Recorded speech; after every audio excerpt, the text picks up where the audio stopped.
What's up, YouTube, and welcome back to our channel, Not Too Late.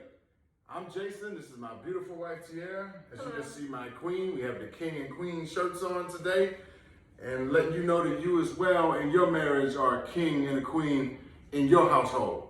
Also, wanted to let you know that in our last video, we discussed how we met, but in today's video, we're going to discuss the certain topics along the lines of traveling with your spouse. So first we're going to talk about our wedding, and a lot of people in the beginning focus so much on one day, and we took premarital classes with counseling classes with our pastors at that time that were really impactful and effective, and we'll talk about that in a different video, but that is highly recommended because I feel like it set us up for success. And a lot of people, when they're engaged, just focus on this one day and not the marriage. And so we actually sewed into our marriage, and we did plan our beautiful wedding day, but we focused on the wedding and the marriage. So when we finally found a venue that we liked. We got married at a mansion. It was a manor in Arizona. Beautiful, huge courtyard, backyard, pool, a lot of bedrooms. I mean, a huge manor, right? Very expensive. We didn't have parents that were going to help pay for the wedding. We were funding it ourselves, and we came up with a payment plan with the people who run it.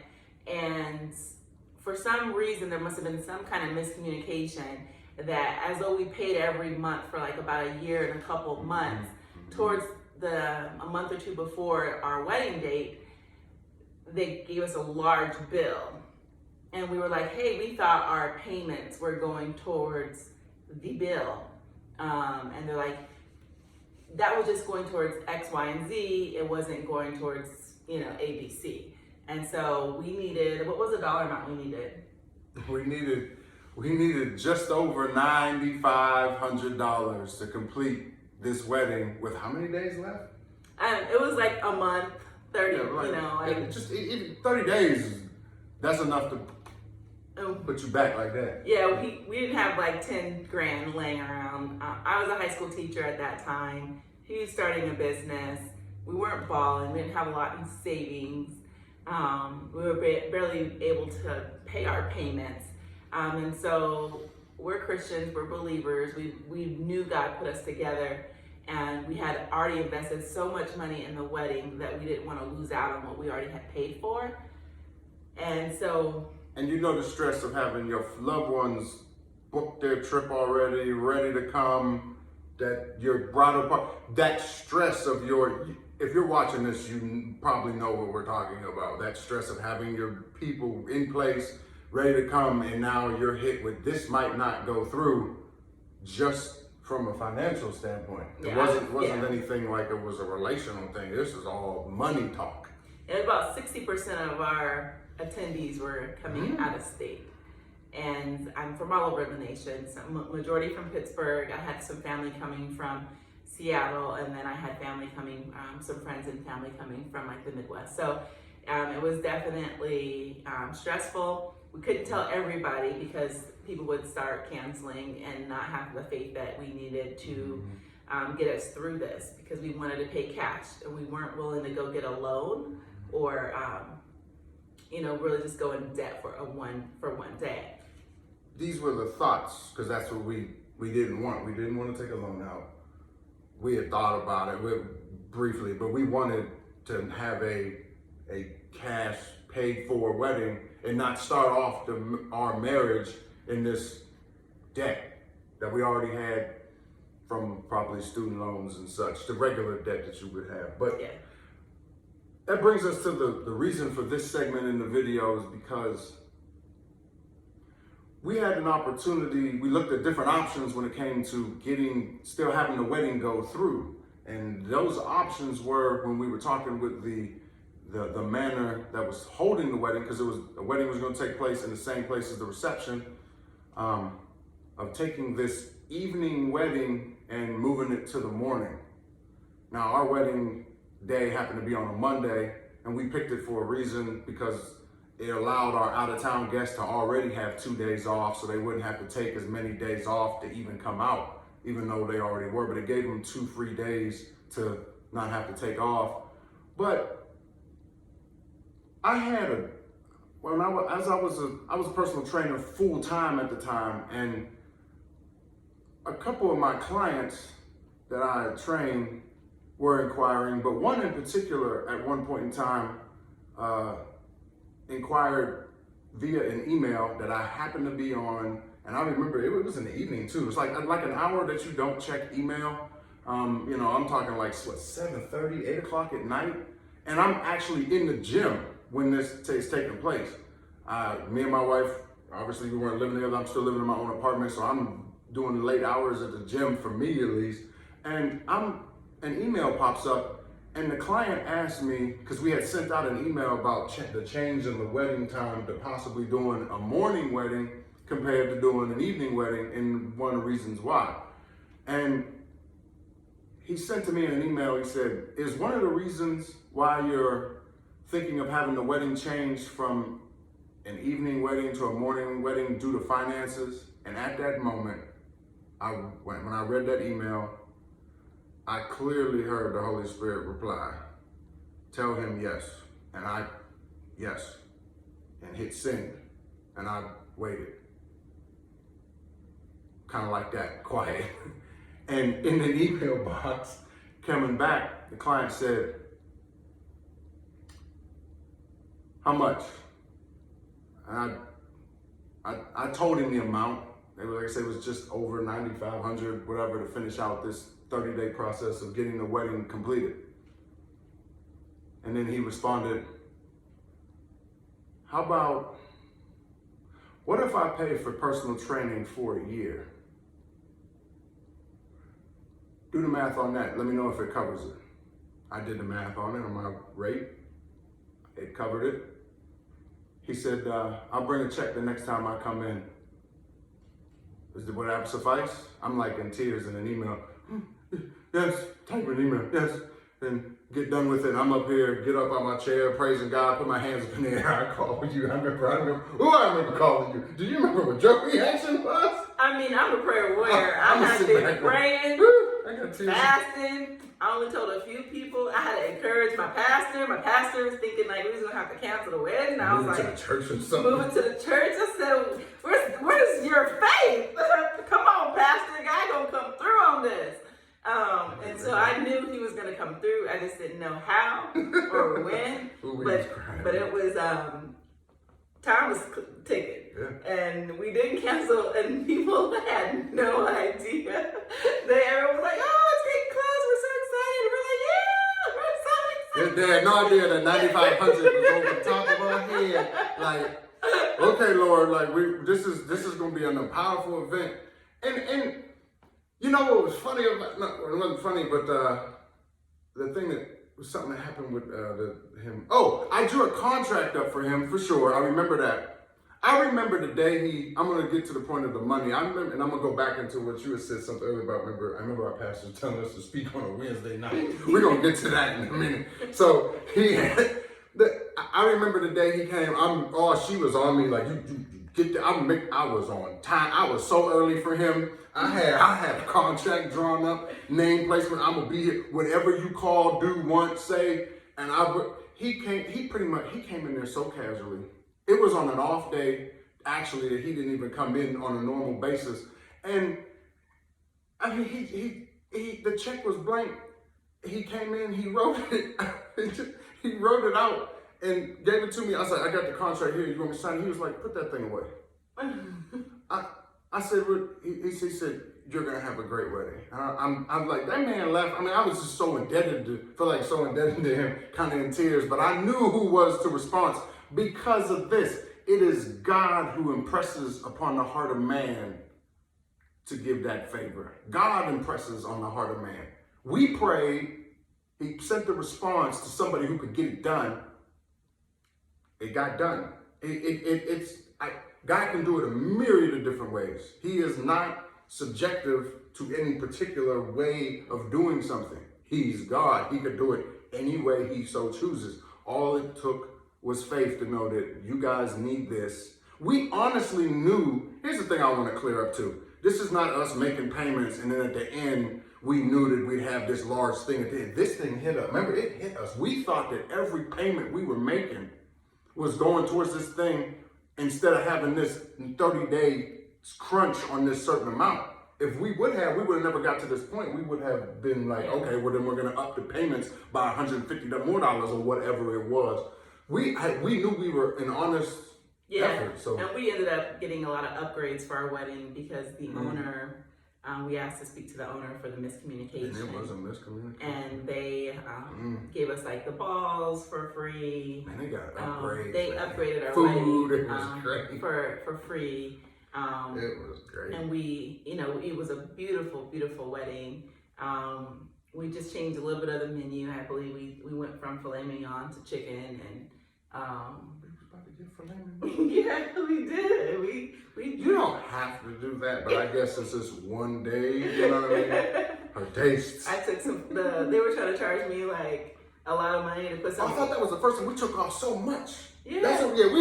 We took off so much to try to get that to try to done. get it down. Like we took off like the flowers on the cake. It was just it was beautiful white cake. Yeah, we took off the flowers. Because they were trying to charge so much for the flowers, and I was like, and they're real flowers, but I was thinking I could bring my own if I need to. But so yeah, we already kind of did what we could on the front end to make sure like we had lowered the amount needed. But we had a beautiful wedding, and it was definitely a wedding that was worth more than $9,500. That's just what we needed to finish it up. But you talking about the fact that we got asked? She's gonna talk about the fact that we got asked. I think it was a Wednesday night because we told our pastor, and he kept the secret from the congregation. At this time, the church we was going to was pretty small. When I mean small, I mean what is it, 200 max? At the time, it was like a 200 max congregation. Yeah, well, there's two things I want to talk to you about. Yeah. We were going to be on Four Weddings, the show. Four Weddings. We got picked. I interviewed and made it. But our venue wouldn't respond to them saying that we could be on the show because we hadn't completed our payments. Payments came on the show. And we won. And so we weren't on the show. But we won we won the nomination to be one of the four. Yeah, we got on the show, but we couldn't proceed because our venue hadn't had full payment. And two, once we found out that his client was able to give us a check and we were able to, send them the payment, it was too late to be on the show. They had already picked somebody else. But our pastor did have us testify on Wednesday, and he had us testify in front of the congregation how great God was and how he came up and showed out for us when in a time of need. And I think it was just an encouraging message also for the pastors and everybody else there because nobody really knew what we were going through. There was some, and they was like, I don't know how he gonna do this. I know some people were like, how many going to your wedding? About 105. Everybody can bring $20. It was kind of already contributed because they was like, we're gonna see this through. It was like because the church was so, I don't know how we no longer go there, but I don't know how big it is now. But because the church had that intimate setting of 200 people, I mean, it was the biggest event in that church for a while, like for that church congregation for a while, because they were anticipating it. One of theirs as a group, was. Unfortunately, not everybody got invited. Yeah, we can talk about that another day. Not everybody got invited, but there was some. But the event. I mean, it was people talked about it for about 4 months straight, like the wedding. The pastor talked about it. It was great. Well, we did it like the movies. The movies where they have different events every day. That's what we did. So we had we had bowling and a picnic, and we had. We did like a party bus for like our bachelorette and bachelor combined. We combined none of that. We weren't doing none of that stuff you would. We all went to church together. Mm-hmm. So it was a great event to kind of throw for about four or 5 days. Yeah. So yeah, he asked us to speak. He asked us to speak on Wednesday. We went up. we explained the same story that we just explained to you all. And anybody in particular? Did anybody do anything like that? Folks were just Two clapping. people clapping. I think a couple watery eyes, but not many. It was mostly ours because we had went through it. But I mean, I had seen the Lord do more than a $9,500 Yeah. blessing in my life, so Yeah. I knew the Lord was going to come through. It's amazing. There's when you just see it happen. there's just some folk who just they'll believe him for $5, $10, $20, but can you believe him for more than that, Or right? the paying of a bill. Right, God can like- do more. God can do more than paying of a bill. It's really just your faith that's required and prayer and agreement. So I remember walking the floor in my house, my apartment that I lived in, just praying, knowing he was gonna come through. So I really just be in that position of receiving and expecting really helped. And I mean, I was just so happy. I was so happy. So we remember when she brought up the topic of 4 weddings. We made the show, but couldn't participate due to what we just told you financially, but it got a little better. There's a picture up here above our heads. At the end of 4 weddings, the winner, if you won the best wedding out of the 4, if you were a part of the show, what was you? Remember, it was a paid honeymoon, right? Yeah, a paid Anywhere in the world or something? top-notch honeymoon. Okay. So we even thought that when we got on the show, we'd have the potential to win it because these different brides would go to the different bridesmaids' weddings and compare like the food, the music, the style, the color scheme, all this stuff. And the dress, we thought that even when we got into that, we probably had a good chance of even winning that. And the show had more of a like bachelorette style ending where the groom would come out, the husband would come out of the limo to prove that you were the winner out of you 4 ladies standing there. And that's kind of how the show goes. You can look it up on your own time how 4 Weddings works. It's a great little, what is that?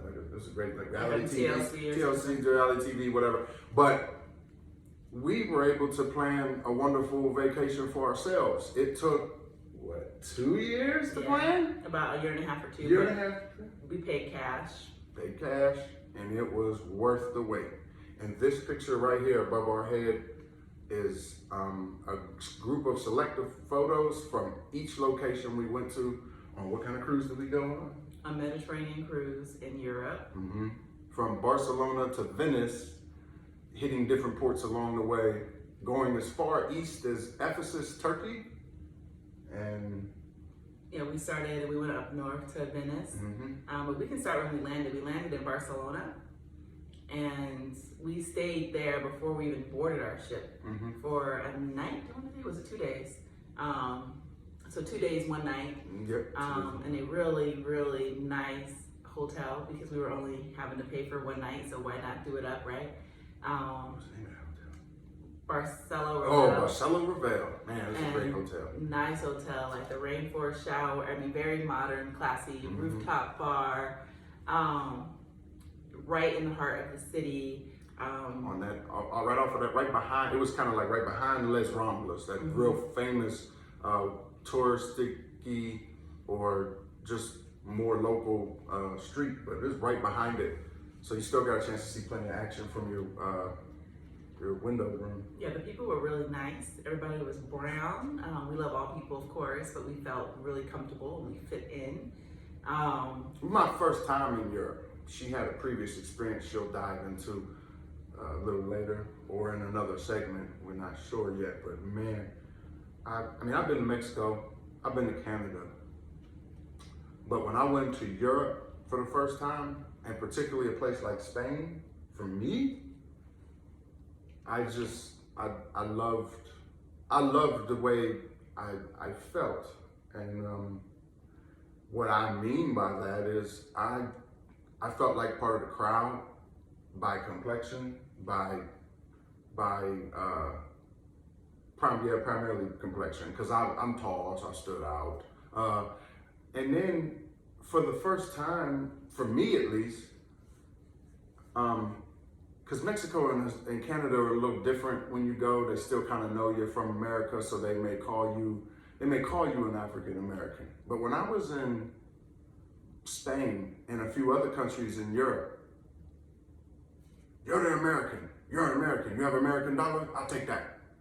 But I was just called an American. And if you want to, you can to talk about the other experiences you've had. She's got so much more experience in Europe than I did because she's been before.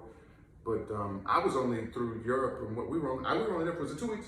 Yeah, we were on our cruise for about 2 weeks. I have a 2 week experience. She has a 6 month experience. But like I said, she could talk about that in another segment or now, whatever. Yeah, I can talk about it in a different segment. Yeah, so segment. But after we left, we actually did in Barcelona. We did the hop on, hop off bus. Yes. And we were jet lagged, right? So they're about 8-9 hours ahead of us. Mm-hmm. So when we got there, we were extremely tired, but we were trying to do everything that we could to stay on their time so we could be prepared for our cruise. Mm-hmm. And so we did the hop on, hop off bus, and we saw that entire city. Think about trying to see like LA in one day, okay? It's very spread out. There's a lot of things to see. It's not all together, right? Or maybe even New York. I feel like New York is a little bit more compact, but it's still really big, right? All the different boroughs. So we were able to see a lot of things in just one day doing that bus, and eat some really good food, and get some great rest. And we took I know a little bit of Spanish, so we were able to get to and from like where we needed to go when we hopped into cabs and things like that. We took a cab to our port to get on our cruise ship, and the cruise ship had everybody from everywhere. So there were some Americans, but there were people from London and Mexico and Australia. Australia, I mean, this is like- Asia. Because usually you go on a cruise from an American port to say the islands or to, down in Mexico, whether it be the West Coast or the East Coast. And it's still predominantly, because I've done it before, it's predominantly of Americans going to a different country. But when you go to like over in Europe, and Africans are on there, people from the Middle East, people from Asia, people from northern parts of Europe, people from Eastern European. It was great. It was absolute melting pot. I mean, Yeah. people didn't know where anybody was from. And it goes back, and not to harp on that topic, it just goes, we were American. That's all they called us. And I enjoyed it. It was fine. Yeah, we were excited. We took pictures. We had coordinated our outfits. Like, some of our best friends for different ports. We met some really good people. There were a lot of like seniors on the cruise ship because it's super expensive. And we were in our 20s at that time, so probably most people at that age probably can't afford a cruise like that. But we were able to just kind of save and pay cash. But a lot of people maybe wait until they're in retirement to go or something like that. And we decided like that wasn't going to be our story. That we're going to travel while we're young, and we're going to travel, our whole entire life. We're not going to wait till we get older to travel. And so we got on the boat. They treated us really well, and we went to sail, and we went to southern France. Now, I've been to Paris a few times, but I've never been to southern France. We went to Monaco, Monte Carlo, and Nice. Mm-hmm. Yeah, and I mean, talk about people who got money. This was class. This was a lot of wealth, and just beautiful scenery, beautiful. And then after we left there, you want to say anything about Monaco or Nice or Monte Carlo? Yeah, just the amount of prestige or wealth that was there. They love tourists. They know you're bringing money too, regardless of how much you have. It was actually one of my favorite places. I know what her favorite place is. I'm gonna let her describe that as we get to it.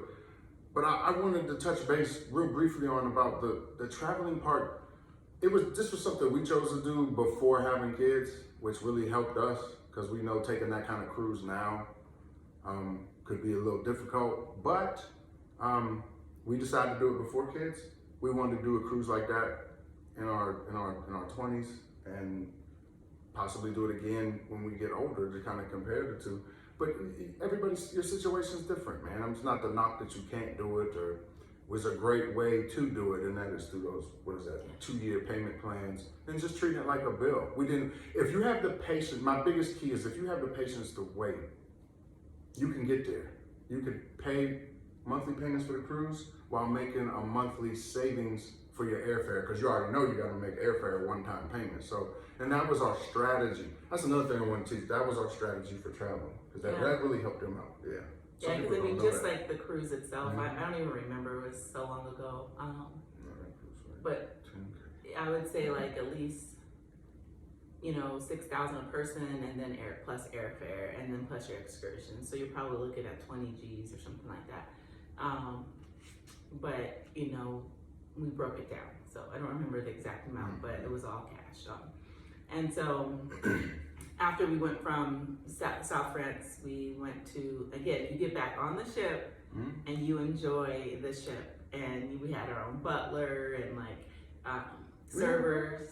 Yeah, when we Well, went when the dinner, Yeah. everybody got a butler when they go to dinner. Yeah, when I'm we thinking go to she's dinner. had a butler in the room. I wish we did. Jeffrey! You know But what we I'm had saying? our own cleaning person. LG, huh? We had our own cleaning Oh, person. yeah. Yeah, I snuck the iron on. I felt good about that. We didn't use the thing, I know, we sure did not. but at least we had the option. We had the option. Don't do that. But we got back on the ship. We always went to like the elegant dinner nights and looked fly and had like some really good. We were exhausted, man.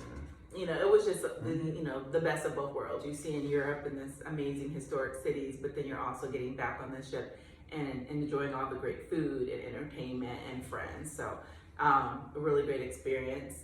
We went to Pisa next in Italy, where you see like the Leaning Tower. That is not as big as I thought it was. It's up here somewhere in this picture, if you want to zoom in and see.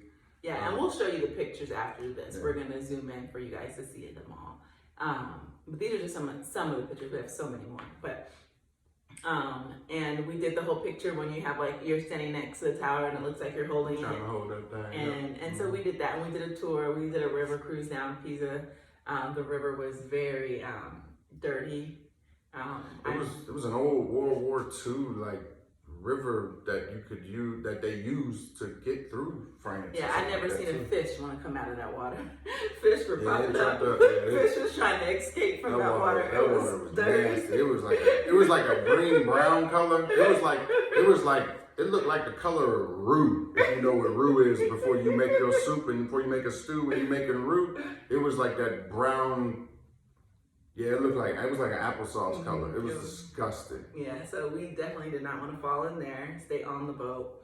After Pisa, we went down the coast and we did Amalfi Coast. You want to stop? Oh, no, we did stopped. Rome. We stopped at Savecchia, which is the port that you get off at. You can stay on the boat, but then they give you that great.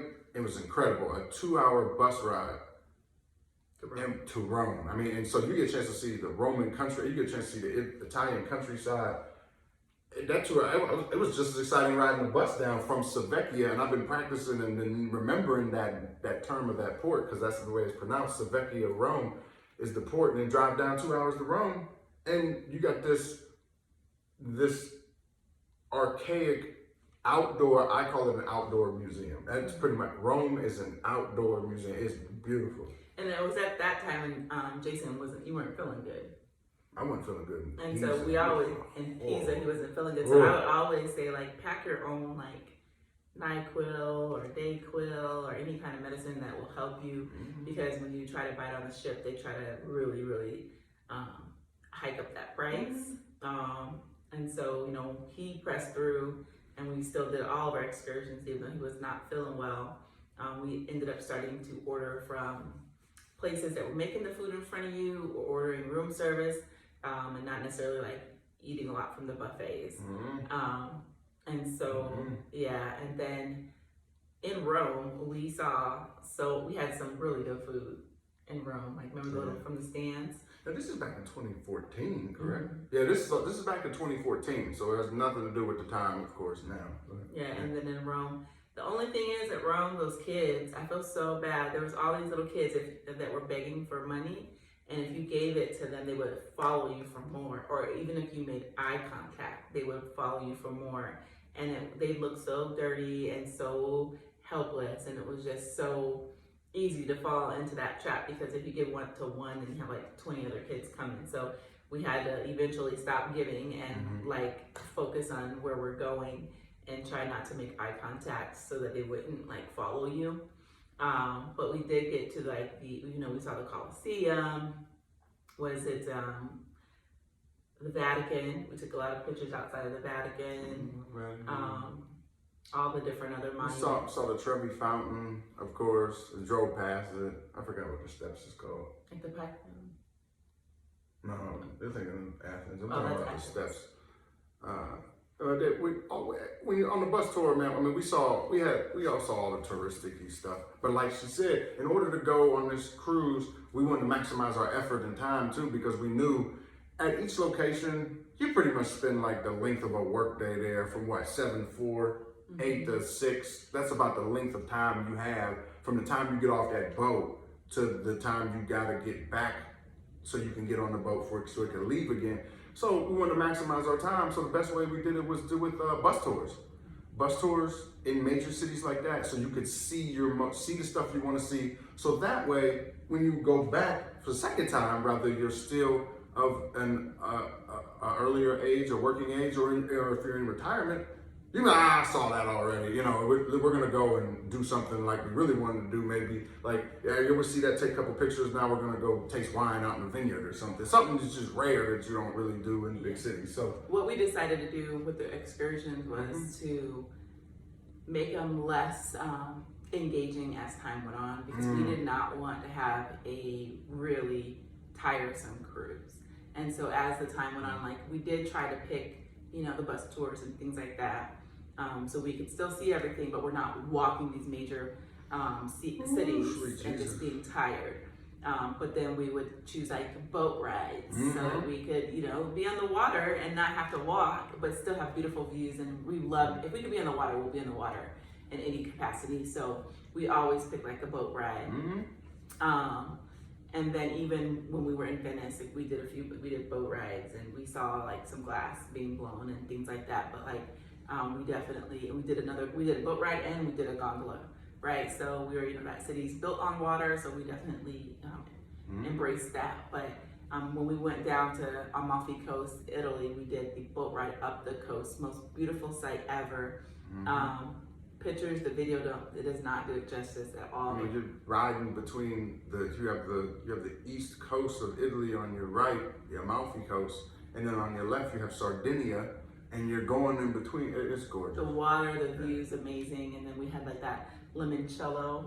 Yeah. So good. Gotta get it if you go to Italy.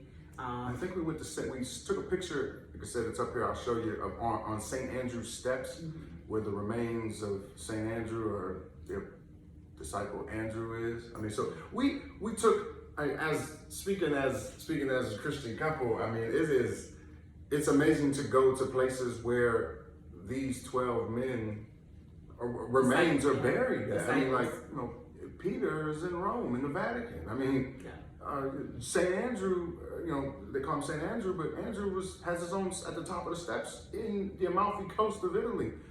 This is incredible. To be able to get that close. And then after Italy, like the Amalfi Coast, we went to, was it Athens? Or The did we Amalfi Turkey first? Coast come around, and we were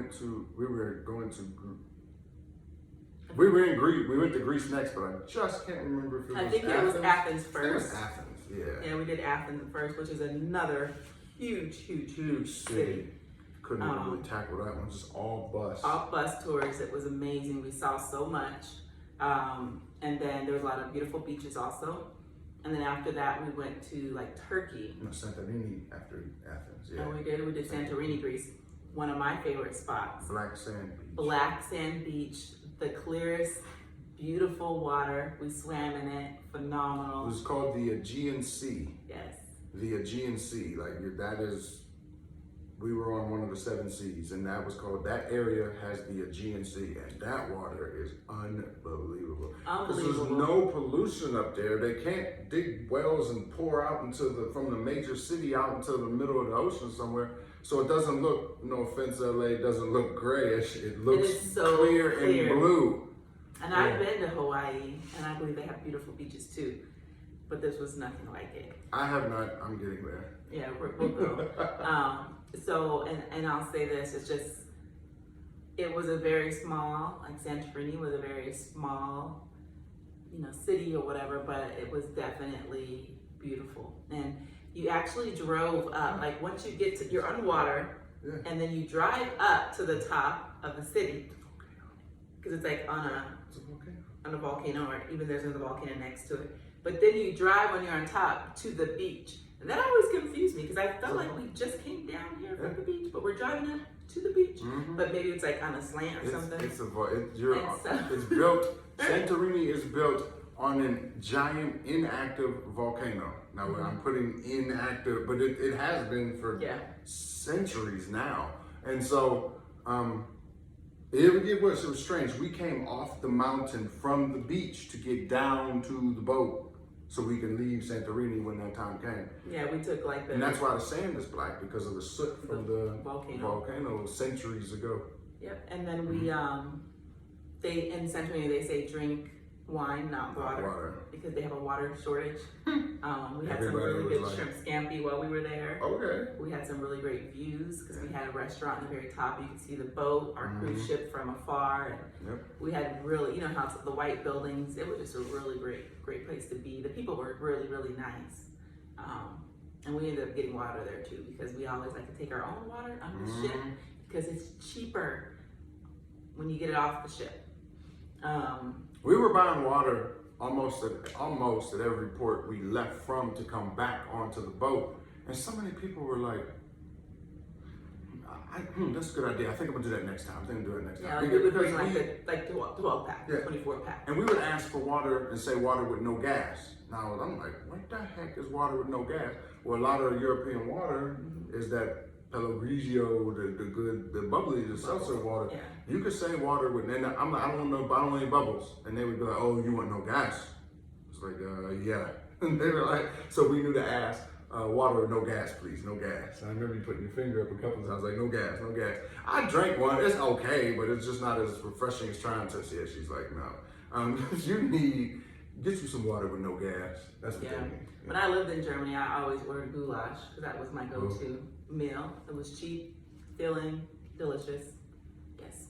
But I always look at that and water, no gas. Did you remember when she was talking about taking a tour that make sure they have buses and not like some walking tour? And it was supposed to get easier as we went on. Man, we ended up going to a place called Kutarasi, Turkey. Kutarasi stands for Bird Island. And just down the road a ways from Bird Island, Turkey, in the country of Turkey, is a city called Ephesus. And we were super excited to get here because we wanted to walk where the Apostle Paul walked and preached. But go ahead and tell them what type of tour it was. Well, first it was a bus tour. We went. Yeah. We started. Don't get it twisted. We started off on the bus. I read all the excursions and booked them. And so we took the bus tour all through the country, through the city, and all that. We saw where Mary, Virgin Mary, Jesus' mother. We saw her home where she lived. We were able to go in. We couldn't take pictures. I remember I wasn't feeling good. No, we had that tea. And they gave us some tea, and I remember drinking this tea, some Turkish tea. And some crumpets. And yeah. And we were still hungry after that. And then, we got back on the bus, but they had like little trinkets for us that we took with us. Like the excursion came with like some like gift bag. It was just really a really great tour. Our tour guide called us royalty. Right? Yeah, this young Turkish lady was so she's so sweet, so sweet. She had so an umbrella. Not a rain cloud in sight, umbrella.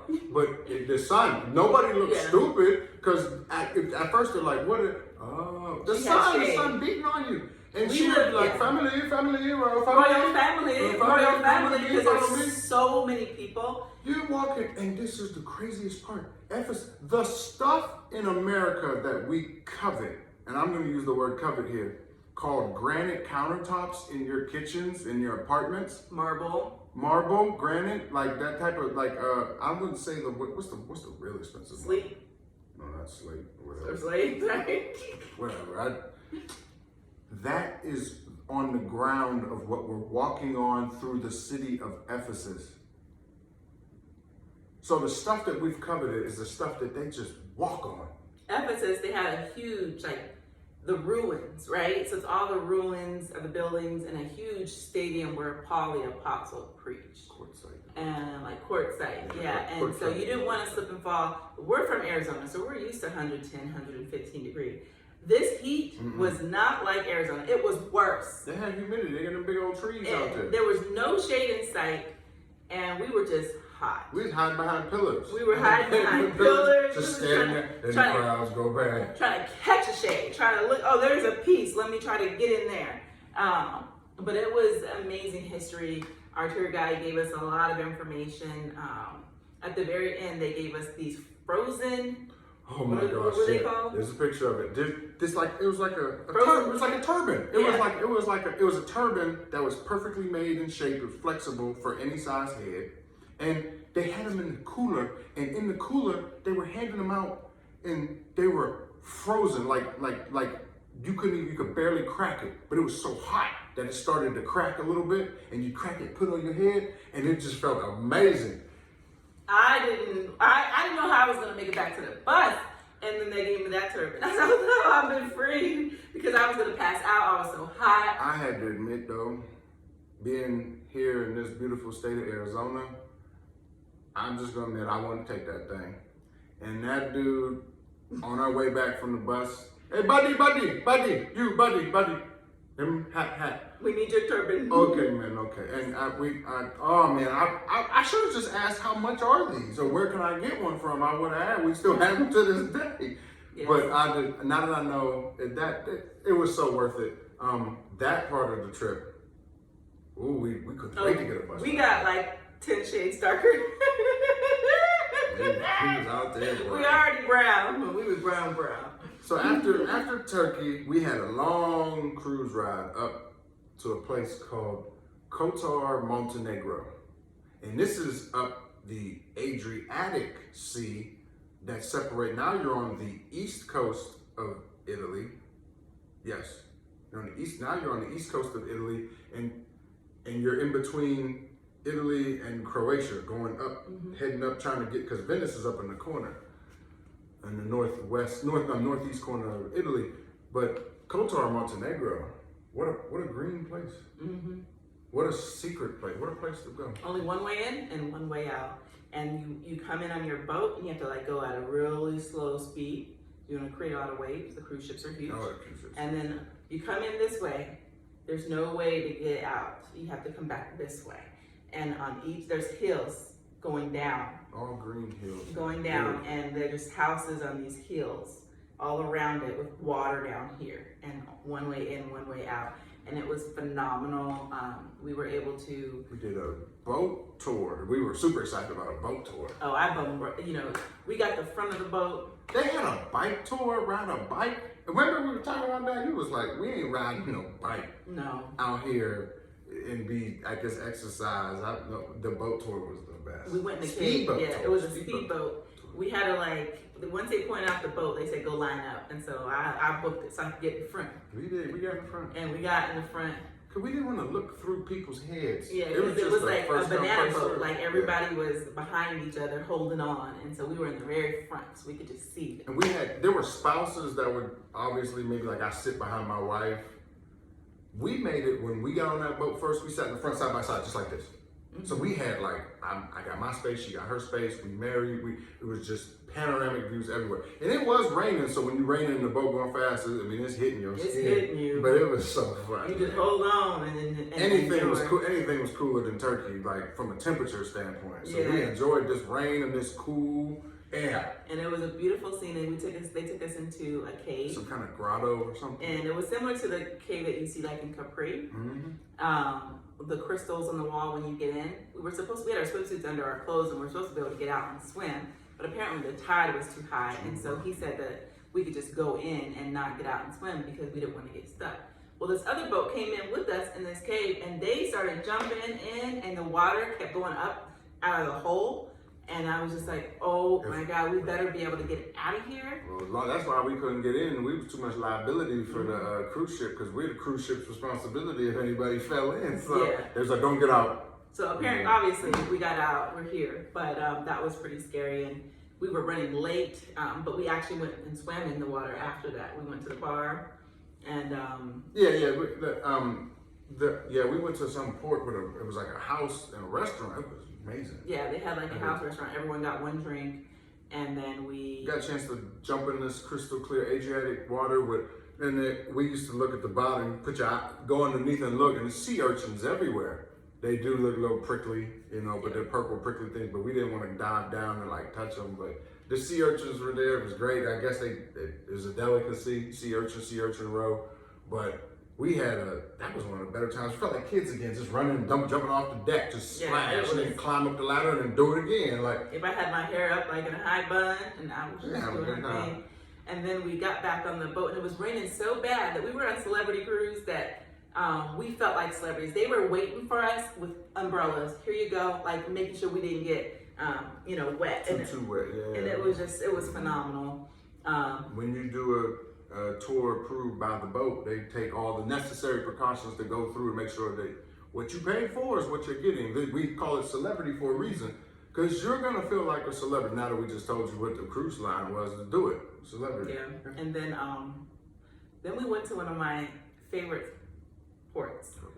I love Santorini. I really love Venice. We ended in Venice, the city that's on water. Mm-hmm. We did a gondola ride. We did another like boat ride where we went to another like island near Venice, and we saw them like blow. What is it called? They blow glass. Yeah, Where they make glass. They took us through the store, the showroom. They don't just blow glass like cups and glasses, of course. They were making whole figurines. We saw chandeliers made out of glass for thousands of euros, thousands of dollars. They had a saxophone. I just want to talk about it. I just had my eye on this saxophone made out of glass. A real working lever moving saxophone. I couldn't believe it. It wasn't like you couldn't make it play music, but the levers were. It was incredible. Yeah, like we toured this whole facility about like glass making. And they showed you how they make it. And they showed us how they made they're known from that there. We had some good food.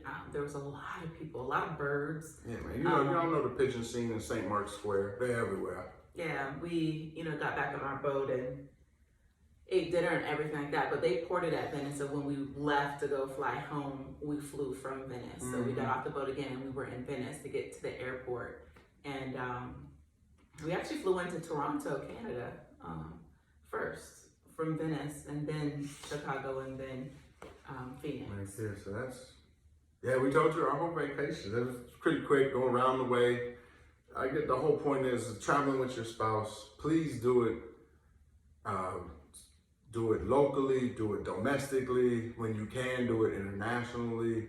Plan it. It gives your marriage something to look forward to. Even in our early stages of marriage, we talked about this trip for 2 years building up to it. When we got to 2014, we were like, this is the year we leave. We're just ecstatic. We can't wait to do that again. Obviously staying prayerful and thinking about the domestic traveling we could do locally, we're gonna do, but it's just give yourself something to look forward to always. And travel is one of the biggest things you and your spouse can give yourself something to look forward to and pay towards that you don't mind paying for.